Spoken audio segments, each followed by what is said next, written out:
countries of the world. No country in the world can produce all the goods and services that it requires due to several reasons. Due to economies of scale, due to differences in resource endowment, we cannot produce whatever we want to produce because we don't have all the resources that are important or essential for the production of all commodities. The other reason behind engaging in international trade is unequal distribution of population. Some countries have large number of population while others have small number of population.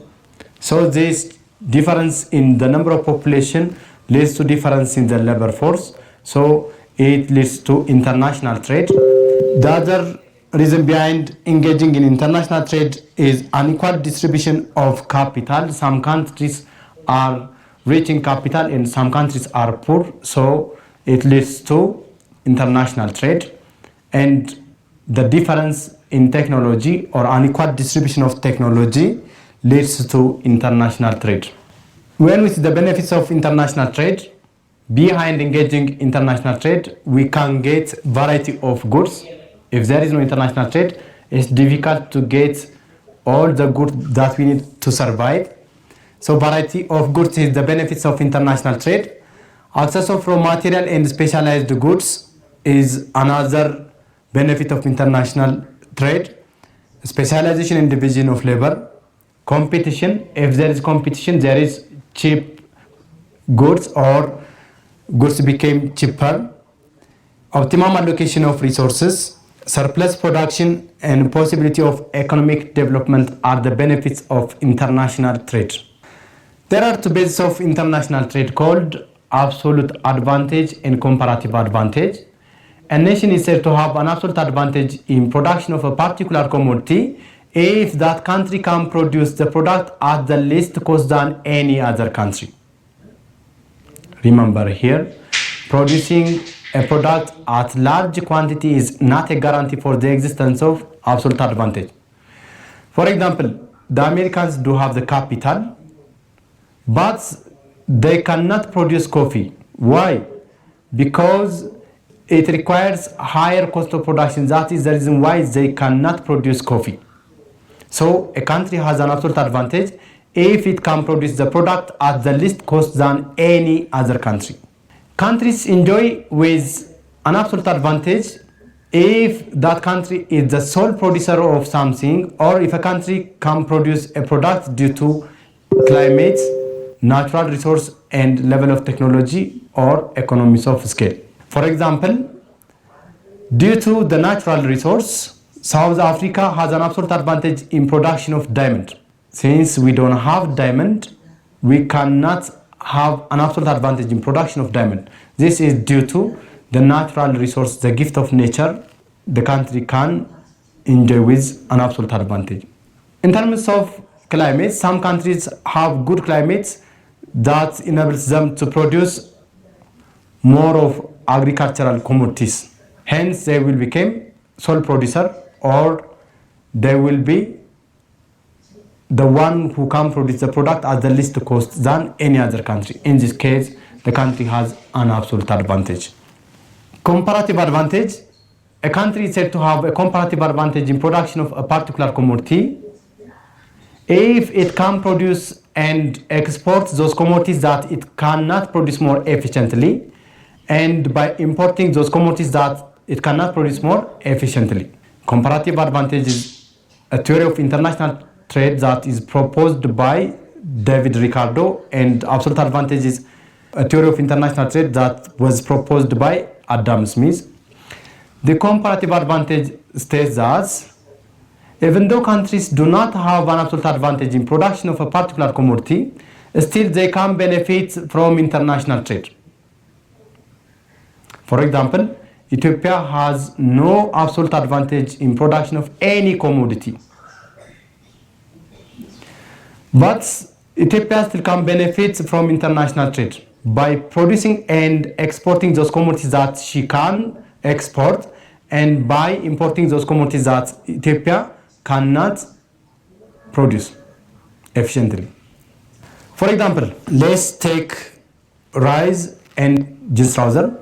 Is better for Ethiopia to produce more jeans trouser and exports jeans trouser than exporting rice for China?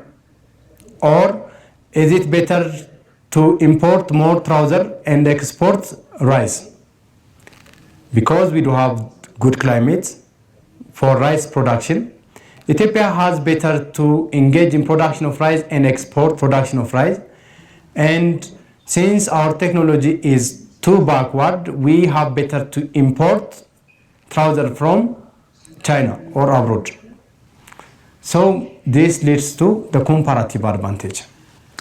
There are restrictions of international trade. Barriers or restrictions of international trade are those factors that affect the smooth flow of goods and services from one country to the other.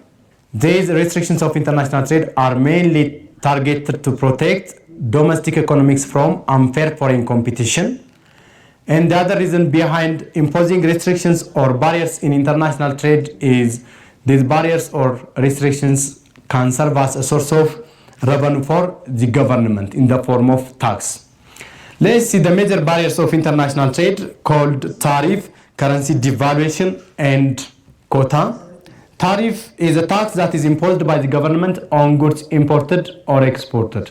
Mainly, most countries apply the import tariff in order to discourage the import of goods from abroad.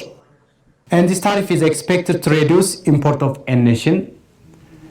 And if tariff is imposed on goods and services, this tariff is expected to increase price of imported goods. That means the one with a higher tariff has a higher price and a good with lower tariff has lower price.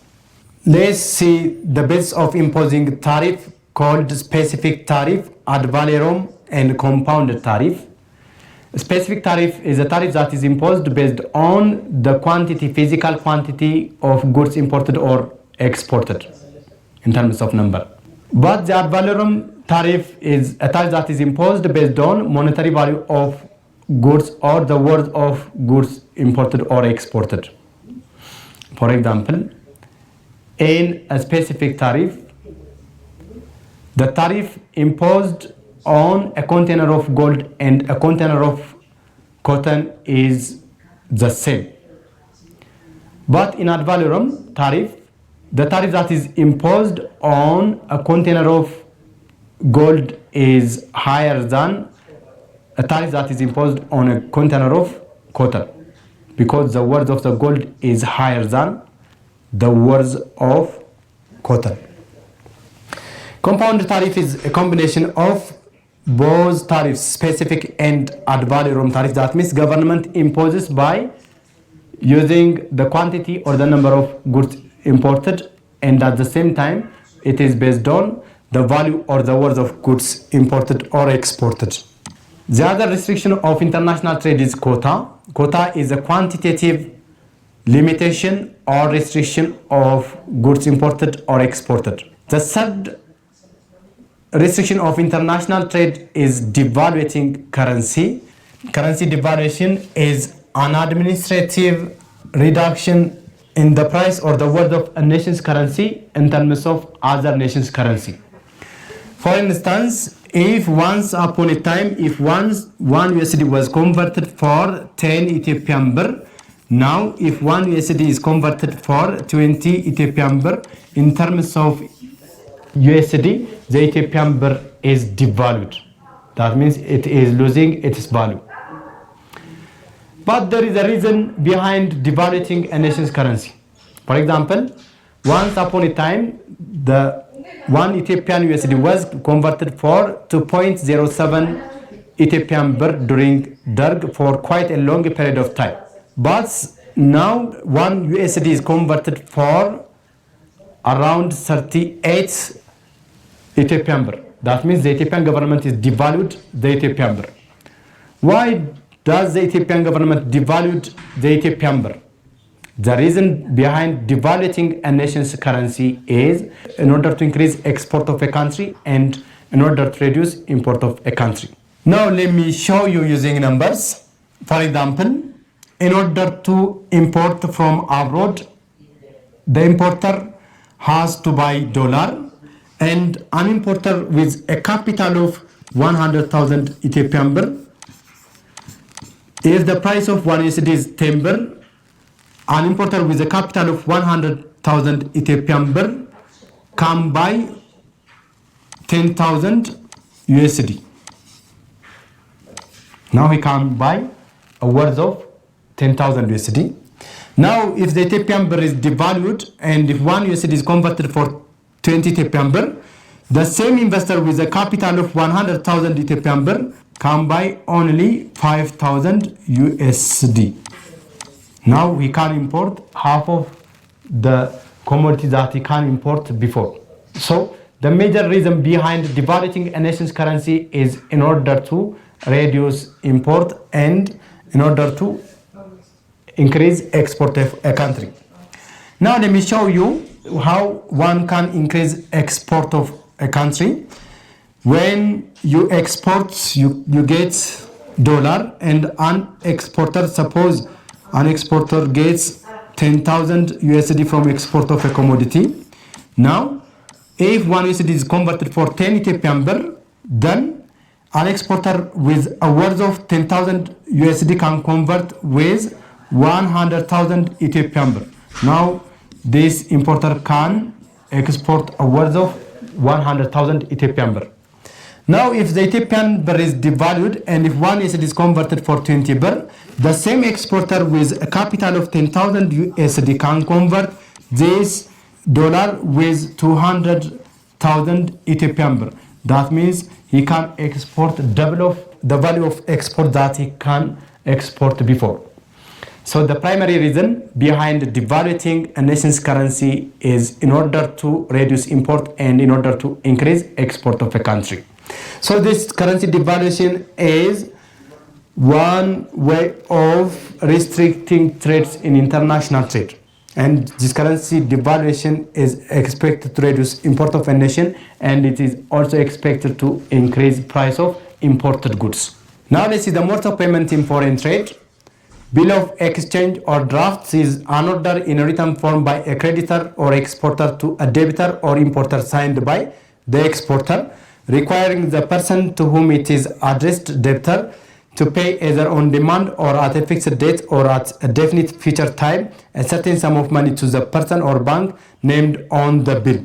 The debtor or importer accepts by signing and it becomes legally binding contract. This is one means of payment in international trade. But these bills might be addressed through banks, but banks will not act on the behalf of either the buyer or the seller. Simply, they can serve as an agent. Bankers transfer is the second mode of transport in international trade. It is a transfer of money from the bank account of the importer in his or her own country to the bank account of the exporter. It's simply transfer of money from bank account of the importer to the bank account of the exporter. The third one is letter of credit. Letter of credit is a letter sent by importer's bank to exporter's bank to make a payment for exporter on the behalf of the importer against shipping documents. This is accomplished through the advising bank and the confirming bank. So the banks will act on the behalf of either the importer or the exporter. This is the safest modes of payment in international trade. Nowadays, more than 90% of international trade payments are accomplished through letter of credit because the banks will act on the behalf of either the buyer or the seller. Now, this is the trade policy and the strategies in Ethiopia. Domestic trade policy of the Derg regime. After the downfall of the imperial regime, Derg nationalized and restructured both the wholesale and retail trade under the Ministry of Trade, MOT, as corporation. There was very limited participation of private merchants and they mostly sell to government-owned Agricultural Merchandise Corporation, AMC, at predetermined price during Derg. This is the domestic trade policy of the Derg regime. Manufactured goods or industrial products were distributed by government-owned Ethiopian Domestic Distribution Corporation, EDDC. And most of the EDDC and all of the AMC directed towards government institutions and urban dwellers associations. Basic or essential manufactured goods which are shortage were distributed through quota and rationing. Only the Agricultural Merchandising Corporation had a mandate to move food grains among regions. That means there was restriction on movement of food grain from one part of the country to the other.